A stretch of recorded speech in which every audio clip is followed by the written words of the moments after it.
Hey, what's going on, everyone? It's your boy Freeze, coming to you with my Wednesday video. And today, the topic is going to be pretty much a wrap up of everything that's happened in 2022 so far in Transformers Earth Wars. And so we're going to just break down into some of the different things that happened, the good, the bad, and the ugly, and just kind of break it down. And I like to do this periodically, just to kind of keep things in perspective. Sometimes you see everything through rose-colored glasses, and then other times you're just like, hey man, and you see a bunch of mistakes. So I just want to highlight some of the good things that have happened since the beginning of this calendar year. And then there's a couple of things that I'm kind of neutral on, so I'll talk about that too. But what do you guys think? You think it's been a good year, a bad year?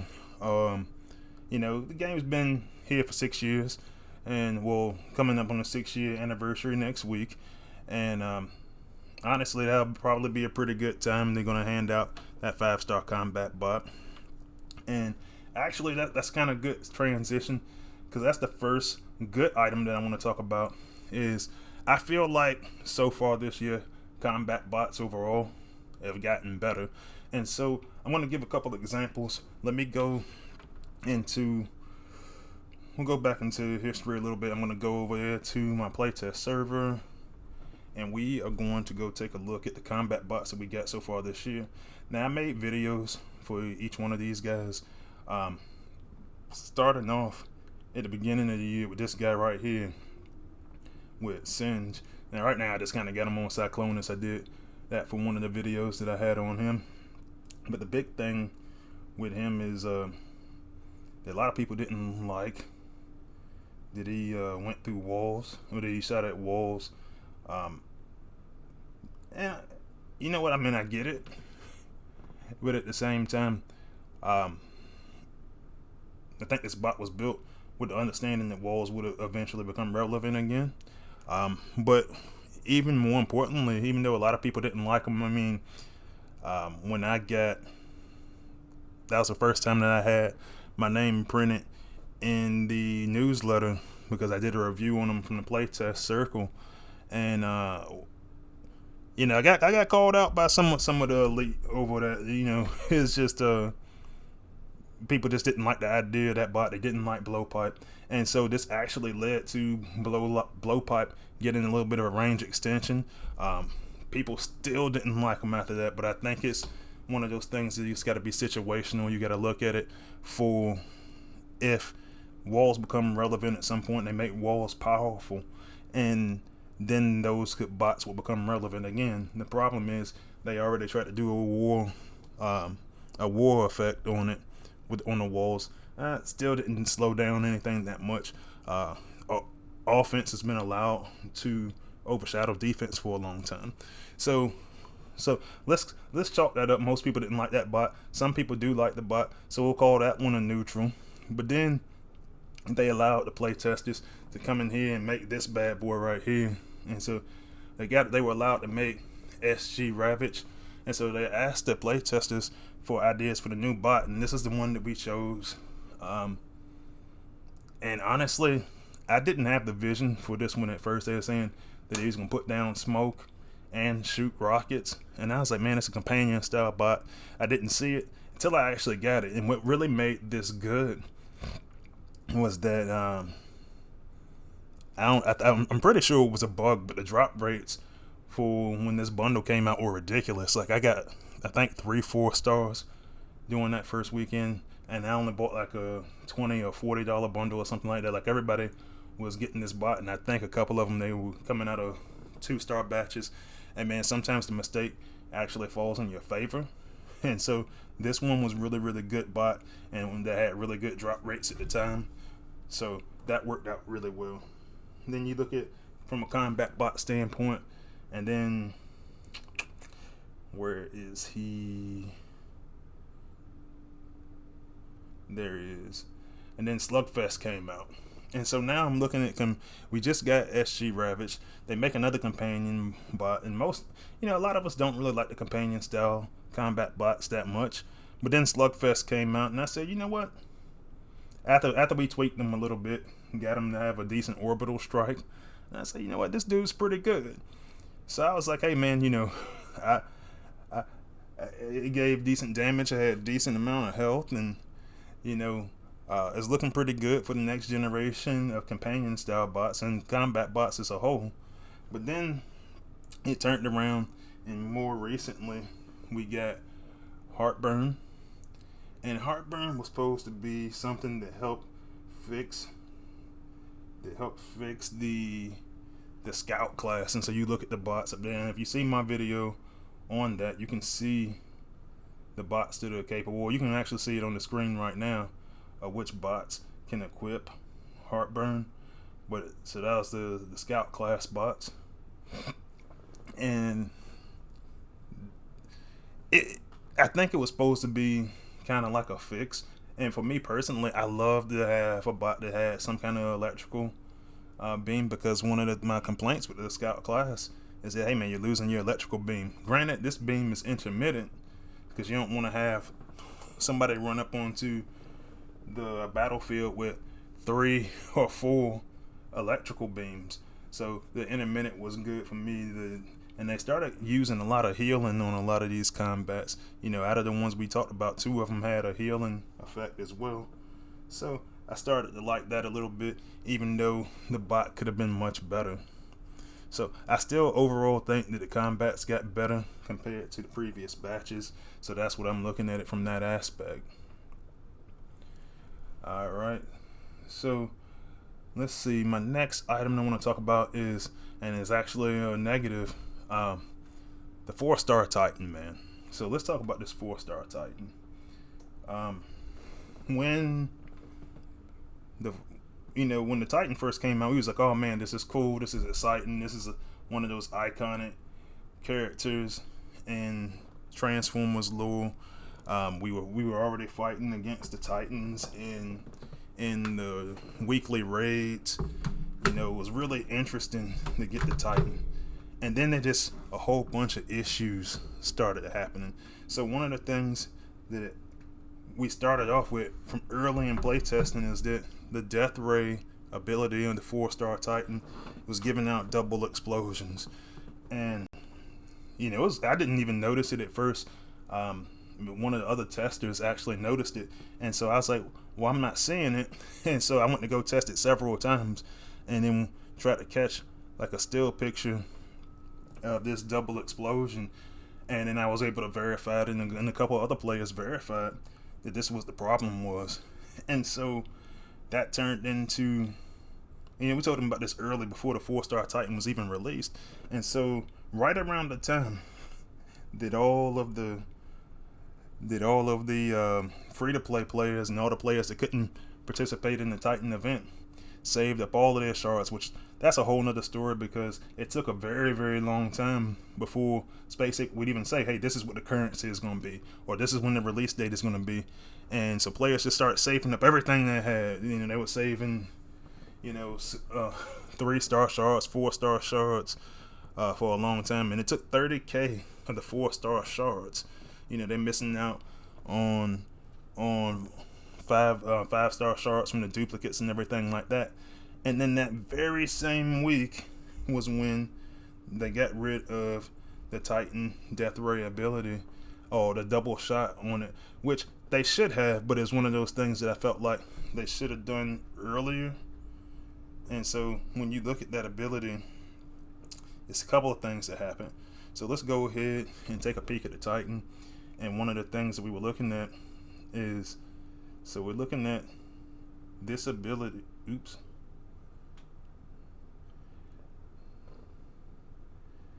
And so where they changed the tooltip for it now, originally these abilities, they had additional damage multiplier towards, I think it was 1.5 for the Titan, and it was 2 times to the Titan, 1.5 to the outpost bots. And so they took that away later on too. So I was just like, all right, they had to reduce the power on the Titan again.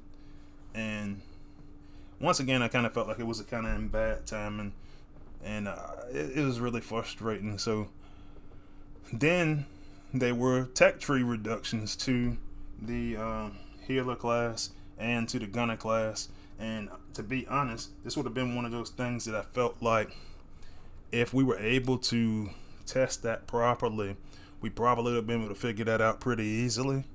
But the Titan Tech tree is pretty jacked up in playtest, so it just got frustrating to just keep getting this powerful bot, and it's like, oh, that's too powerful, and then take it away. So, and then now most recently was the damage multiplier, so that made you just continue to fight the Titan the majority of the battle, which most of us can, we can clear out a battle pretty quickly. So there'll be times where the Titan won't ever get to do any damage to the base, and honestly, if you lose the Titan battle, that could be very detrimental. So it becomes really distracting from gameplay to try to use your Titan ability 2, maybe 3 times just to make sure that you don't get beat, particularly when your Titan gets stunned. So I put that as a negative so far for this year. We'll see how it goes. I think that there's been an intentional slowdown just for the sole purpose of making sure that we get everything set up correctly for when the 5-star. My prediction for that 5-star, and I made a prediction earlier in the year that I thought it was going to come sooner rather than later, but it seems like it's been a conscious decision to try to slow down the progress of getting towards that 5-star. And I think that's because the Titan will be more helpful for us to try to navigate HQ18, but we'll see how that goes. Alright, so next topic is going to be, next one I got is a neutral, and now I'm saying neutral has been the saga bots. So let's talk about what bots we get. So there's been a couple of things that have been good. So earlier when I was talking about Shatter, Shattered Glass Ravage, one of the things I was saying was that playtesters got involved a little bit in the creation of the bot, coming up with the concepts to develop the bot. And that was cool because, you got a lot of good players in there. You got a lot of good numbers guys in there that can tell you, hey, this is what players will want in a particular bot. And so we did that same thing with Shattered Glass Shockwave, which technically, actually he came out before Shattered Glass Ravage. But a couple of things happened there. Let me go pull him up so we can take a look at him real quick. And we'll put him up on the screen while we discuss. So a couple of things. This one was pretty tough because when they did actually that's I got Thundercrack up there. I wanted to get Shockwave, even though we will talk about Thundercracker here in a little bit. But Shockwave was actually the one that Shockwave was the one that we actually helped develop, and then they kind of did Shattered Glass Thundercracker on their own, and we'll talk about that in a minute because that didn't go as well, I don't think. So yeah, it was just kind of a pain in the butt, and could have been better in my opinion. So here we get Shattered Glass Shockwave, and so one thing I liked about him is that he had an ability that didn't have any counter at the time. So that meant that the potential for him to become a meta bot was high. His ceiling would have been pretty high. The problem is during testing, we were trying to get extra range out of him just because he had an ability. It's kind of like a hybrid between Skull Smashers and Guy Hawks, where you got the freeze beam, but you got the freeze beam in a straight line, and it got reduced, and I think it kind of took away from the ability a little bit. But either way, the concept itself came from playtesters, and honestly, at first I thought the bot was pretty good. It also was the first bot that they say, hey, we're gonna offer this bot in the leaderboard, and we also gonna offer this bot in the future 5-star batch. So I was like, that's pretty cool because it's kind of like you're rewarding the pay to play players who compete in leaderboards heavily, and you're rewarding them by letting them have the bot much earlier than the rest of the player base. But even though it's still going to be available to the rest of the player base, so it worked out pretty well that way. So the next time they did that with Flatline and Minerva, and so we'll pull Flatline up, and Flatline became easily the best healer in the game because of the special ability of the healing tower, primarily because it can't be targeted, it can't be destroyed, so you're getting your 15 seconds out of that no matter what. You're getting that's gonna work. It's gonna wind up healing anybody within that radius. And I also got added to the will get added to the next 5-star batch.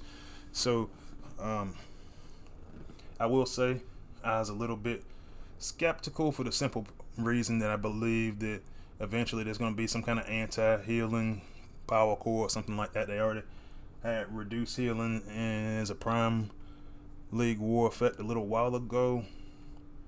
We'll see how it goes, primarily because some of the tactics are just kind of deemed too easy. Like if you're using double healers and walk attack, well, I mean, the more firepower you add to it, you need something, I think, to kind of offset. But that's neither here. That's a topic for another time. So we got these two bots, and then we got just this past weekend, we got Sea Phantom. And to be honest with you, and if you look at my video about this, I said as many positive things as I could say about Sea Phantom, but I mean, at the end of the day, man, Sea Phantom's just not that good, man. And I don't know what we needed to do to try to get this bot better. I know the playtesters made a lot of suggestions. Honestly, man, the bot's just not good, and they put him as a 4-star only and a chance event on a 1.5 million point event. So now I'm looking at the bots that we got, and you got a good one, a okay one, and a bad one. So that's why I came to the conclusion that, hey man, that was a pretty neutral aspect of the game so far. We got another one coming up in week 4 of this saga, so we'll see how it goes. Another new bot, but hopefully they get better as time goes on, because it seems like bots were getting really good for a moment, and then they just started kind of being just average. But at least this one's going to be a combiner piece when the Space 8 decides to finally go and put the Seacons together. So we'll see how that goes. Alright, so next thing I was going to talk about is and a positive note is that war promotion and demotion.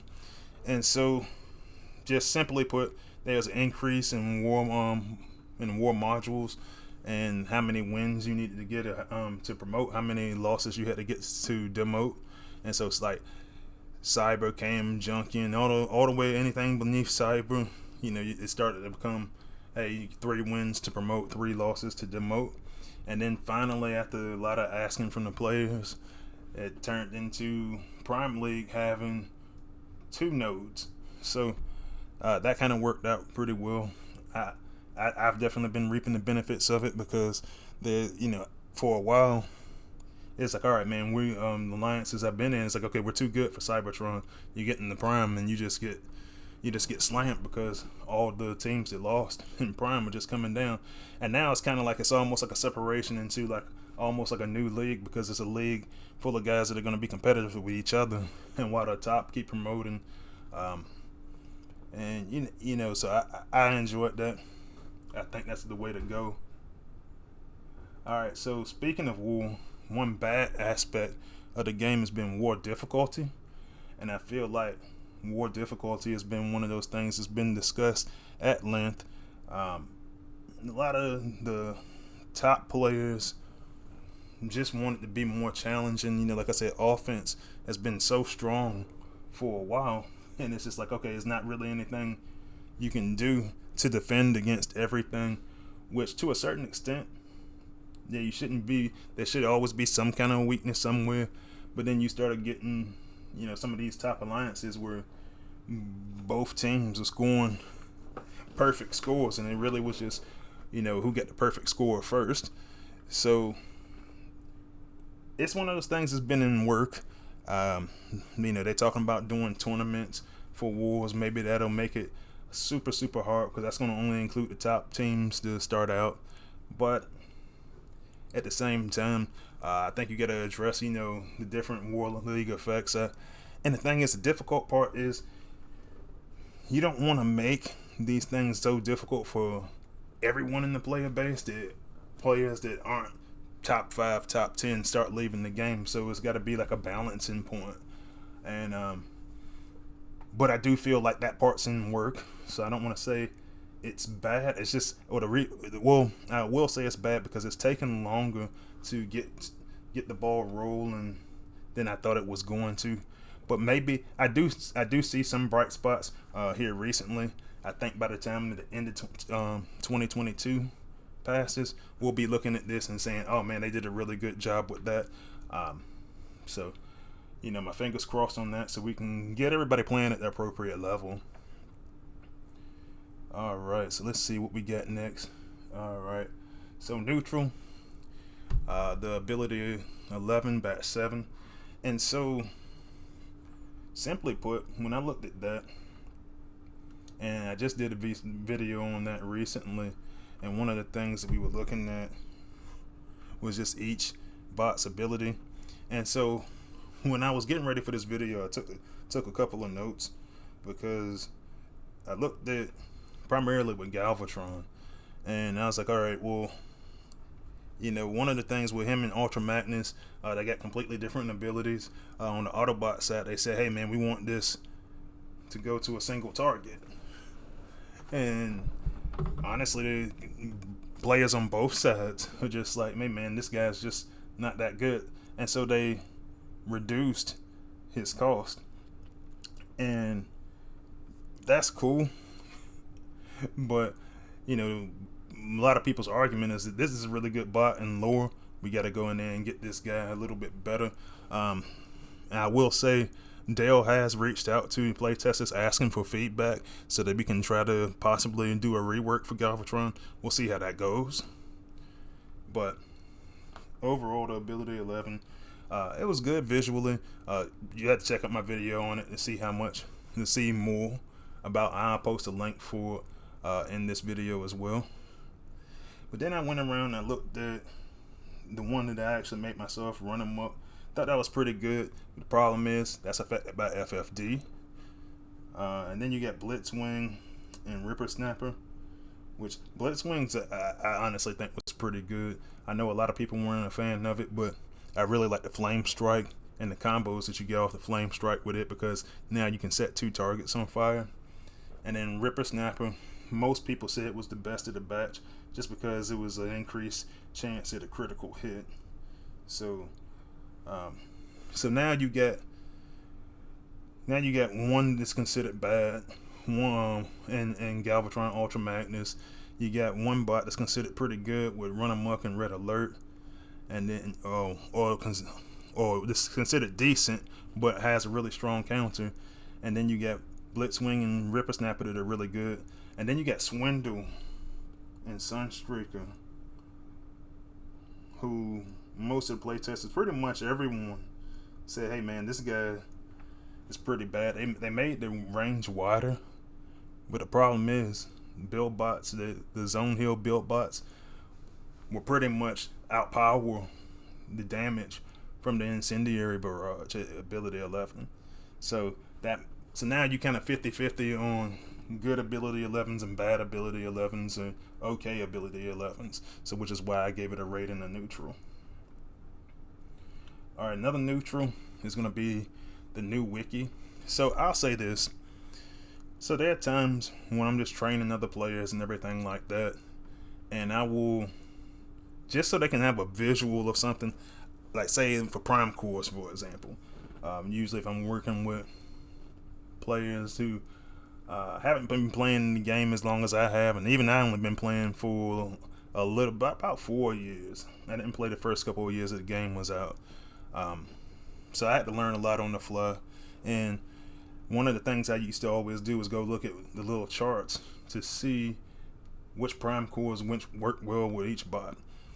And so I would go to just different pages, go to a wiki and everything like that, and these charts would be up there, and I would have a bunch of places to go look for information. I want to go look for information on the bots, so on and so forth. And a lot of the stuff was outdated, so it was a good concept to start a new wiki. But one of the biggest problems I have with new wiki is that like if I'm looking up a bot and I want to go look up the charts for his abilities and everything, then that becomes, it's not formatted correctly compared to the old ones. And so I like that it's been made more current, because like I said, I was trying to go teach players how to do things, and they say, oh man, well this is over a year old, and they just shut down. It's like I'm not looking at this because it's a year old. And the thing is that made it frustrating for me is I speak and learn primarily in concepts, and so I was just like, well, look at what the bots do. Yeah, they added 2 or 3 bots, since then. They added 2 or 3 bots since then, but the bots, might have similar abilities, or and I think it's kind of a barrier to training players in certain regards, which I was able to work around. But it's just one of those things that you want to make sure that you keep that stuff current. So it was good for the being current. I just think that some of the stuff needs to be formatted better. Alright, next thing we're going to talk about is good was the Alliance Council got established. And really the Alliance Council is just in place to try to do some quality of life measurements, just because after a while you got play testers around and you got some of the same opinions on everything. And so we wanted to get a lot of the larger families from around the game. Space Ape wanted to get the families in there to just kind of take a look at just different things throughout the game. They made some for each war league. Well, from like Caminus and below is one, Cybertron's one, and then Prime League is one council, so that they can kind of discuss just different things going on within those war leagues and changes they want to make. And I advocated for that idea really hard, because I think it was originally Dale's idea, and I was like, hey man, we need to get the ball rolling on this, because it'll give different viewpoints instead of just what we think as play testers all the time. And so so far so good. I've seen some changes, particularly the events one is very, very active, and it's probably because the events happen every weekend, but those guys are more active, I think, in that Alliance Council group than any of the others. So just brings in a broader perspective. Alright, the next good thing we had was the G1 power cores. And so we added G1 power cores to Blast Off, Blitzwing, Motor Master, and Bombshell. Not going to go through each one of those individually. Oh, and they also added another, they updated Motor Master's sword.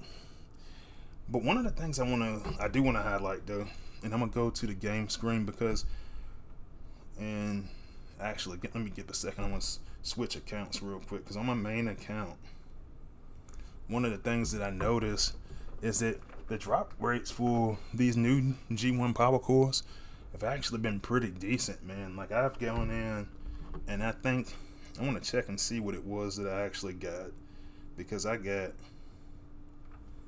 get G1 Blast Off, because I know I would use that because it's gonna add some damage protection to the same time as adding the same is the damage as the enhanced ordnance core that I currently use. And then Blitzwing pretty much addressed some of his issues with health regeneration, giving them a good chance. But let me go take a look and see which ones I actually got. And I actually have a lot. So let's see. Go to game screen. And so I got a Shockwave. I got a lot of these things, man. And a lot of them I hadn't done anything with because I either don't have those bots, or I got better power cores on those bots. So I just got G1 Motor Master this weekend, and that's what I'm saying. Like these things typically kind of elude you. Some of these really good power cores. I'm trying to think. I thought I had another one out of the new badge. Oh, Bombshell. Yeah, I skipped past him. So I got 2 out of the 4 of the new batches already. You know, and it's been G1 cores I've been chasing for a long time. Like I've been trying to chase G1 Scourge for like the beginning of time, didn't get it, but now I'm at the point where I was like, all right, I don't even have the 5-star. I was chasing it when I was still a mid-tier player, and now I'm just kind of over it. And like I don't even need it because I might not go into that batch anytime soon. But I don't know. We'll see how it goes. All right, kind of winding down here. The next topic that I'm kind of looking at from this year and is relatively new is the Cyberpass. And you know, I've really been keeping receipts on this one because the first 2 seasons of Cyberpass, I actually made videos about it, and I started talking about I started comparing one to the next, and I was like, hey, is it getting better or worse? And honestly, Cyberpass is and I had a prediction video early in the year, and I said I think that it was going to get worse, and honestly, it has. It started out pretty hot. Space Ape kind of told us, hey man, at the very beginning, hey, we want this one, our first one, to be one of the best ones ever. It's only $10 if you want to go to the paid pass. And I was like, all right, cool, man, this sounds pretty good. And granted, it was a little annoying at times with the, hey, use X bot 5 times. That asks you to use some random bot that you probably never use in the game except for Z Energon farming. That got annoying. But they kind of cut down on that for Saga, and it started off, I believe it was like 3,000 tokens, and then what really irritated me is you had players say, "Oh, this is too easy." Now I will say, when we were first doing it in playtest, I kind of mentioned, I was like, "Hey, what's the intent here? Is the intent for this to last through the entire saga?" And in a roundabout way, the answer to that question was no. When you're done, you're done. And that was reiterated when the players talked about it. But then players said, certain things I don't think it has to be overly challenging. I don't think you should have to go out of your way to complete Cyberpass missions. I think it should just happen, naturally. It should be kind of organic. And that's not what it's turned into. It turned into things that's pulling you away from being effective in events and pulling you away from being effective in certain elements of war if you want to complete these missions. So it's a really good, it's got really great prizes. It's just got it's in a game that's already got a lot of game modes. So most of us, we already got the wars I want to participate in because they're competitive, so that's not going to change. For the longest time, I really enjoyed the raids, but they're just kind of just there every week. They're so easy once you get to a certain level, or they're so hard at the lower levels that it's like there's kind of no in between point for that, even with the level differences. And then Titan Assault mode, just not fun, boring, kind of dull. And then you have Z Energon, Z farming in the elimination mode. Luckily now, recently, that became something that you could do every day, but it was just Tuesday, Wednesday, Thursday, and you just kind of forcing your way to go through all these different things. Some of those teams that you are using the same bots, and it just became one big drag. And then you wanted to go add some other Cyberpass missions that pull you away from all that, so it got kind of annoying. But it did a lot of good because it made 5 stars, both normal bot and combat bot, more easier to obtain. And I think a lot of that's because we are in preparation for HQ18. I think you're going to need those 5-star combats, and you're going to need those 5-star normal bots to be able to keep up and be competitive.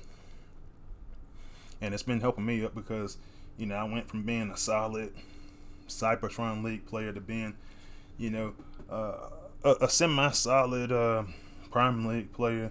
As I just had to go get some additional elements for my team, and I've been using all of those all of those different skips, the ability skips, and getting all the ability 11s without burning through Z Energon and so on and so forth. So this is definitely one of those areas where I think it improved the game overall, but it was still a lot of negative from a quality of life standard. Alright. More recently, another thing I'm neutral on is dispatch mission, and I'm kind of leaning towards bad for that, just because dispatch missions. I just did a video on that recently. It's actually my most popular video on my channel, so if you haven't seen that yet, I'll drop the link for that in this video and you can check it out. Dispatch missions were a great concept, and I'll actually pull those up on the screen now for those of you who haven't seen my video, so you can take a peek at what I'm talking about if you hadn't already. But you go to your scanner and you go in, and so right now it actually looks pretty good. You know, this mission in particular I need to set up has oil rig assault as the name of it, and I only need 3 bots for it, and they got a total 4,500. And so I can auto select the bots if I want, but I also can just go pick whatever bot I want, and then just dispatch them, and they go away for a little while. Now I will say, this morning Dale says, well, they don't want you to lose your bots and not be able to use them in any other battles. So we'll see how quickly that change is made. But that was a big complaint from a lot of players. But one of the issues I had the very first weekend, last weekend, of having this dispatch mission, I got one mission that was 22.5K mission requirement from 8 bots. There's no way that I can do that without using my top bots. It's just not happening. And so that's what made this from a good concept where you can get, and a lot of people say, oh, these are terrible prizes, but these are terrible prizes, or I don't even want to say they're terrible prizes. These are prizes that you're getting consistently throughout the day, because they're going to be some missions that, hey, you're going to complete this in 2 or 3 hours, and then you can come back and you'll get a little bit of Z Energon, but they also have really, really good experience points. So I was all for it. Alright, so kind of wrapping up here, the last bad topic that I want to talk about is how we transformed into the Transformers Build Bot Wars era, and primarily because we got the Force Field Disruptor Power Core, and let me go find one of mine's on my, and it wasn't just Force Field Disruptor. But one of the things you got to look at is look at the range on this thing. And when we were playtesting it, it was kind of a little bit back and forth. Hey man, the range is too wide. Oh no man, this is gonna make it good. This is gonna be good for the challenge. And it's just to disable anything that had a shield. Then that turned into, well, let's disable smoke from Cutthroat. Let's disable, any kind of cloaking, and 306% damage. That's only on level 14. Like, it gets pretty sure that it gets wider as it goes along. Yeah, it changes range, and so it's already very large. So after it came out, the apes were saying, "Oh man, we never wanted it to be like that," but players had already invested in it. And he's like, "No man, just leave it like that." So what they wind up doing is meeting us in the middle, and they wind up reducing the range on the silver and gold force field disruptors. And then there was also a little bit of controversy over the lightning rod, just because we had to classify what is considered electrical damage. Lightning rod should stop you from stunning, but in a lot of cases it was stopping all electrical bots from doing any damage at all, which was absolutely wrong in my opinion.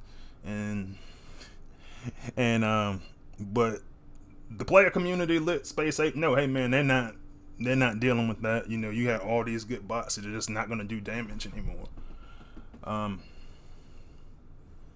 So yeah, I mean, each one of these, the anti-hacking build bot caused a stir. A lot of people were using Dirge, and I felt like the anti-hacking one kind of got it right, just because you don't really have much of an option except for to use clusters for a lot of your builds, because we have so many buildings and so many defenses now, and people can just capitalize on that and just spam dirge, and now all of a sudden, you're winning a battle that you probably wouldn't have without having too much skill. Now, I'm not saying make it where dirge is useless, but now you got to actually take out a lot of these build bots before you can even think about winning, the some of these battles, and especially in the higher leagues. And the last good thing for the game that I want to talk about so far is, let me take that down. As I say, I want to say a good thing is going to be the progress of this channel right here. And so here in the Deceptor Lab, I got a lot of good support from a lot of really good subscribers and friends, and I got a lot of help from other content creators too. So early in the year, Soldier helped me out a lot. I told you guys about that earlier in the year. I got to team up with Walt Millsy. We just hit 100 subscribers over here. The Discord is usually pretty lively, and we're making progress as a channel. And so really thanks to all of you guys for your support. If you like my content and you haven't subscribed, go ahead and subscribe and hit that alert button so that you can get any updates. We are going to, now that we have 100 subscribers, we met a goal that I had set from the very beginning, and we are going to start live streaming. And so what I'm going to give you guys is, if you're in my Discord server, if you're not on my Discord server, you can find it in the About section of my page, and you can also find it in the link for the description for this video. And I'm going to, if you go to that server, I'm going to, or any of my social media links, I'm going to post a schedule up there for what I'm going to do going forward, because like I said in my Monday video, I'm going to have to change my schedule a little bit just to find areas on YouTube that have a little bit less Transformers Earth Wars traffic from other creators, particularly because I want to start live streaming now that I met that 100 subscriber goal. So I'm thinking about doing that on Wednesday. I'll give you a specific time when I go ahead and post that poster up there. But hey, thanks for rocking with me today. I just want to talk about some of the progress that's been made in the game this year so far, and some of the not so great things that's happening in the game this year.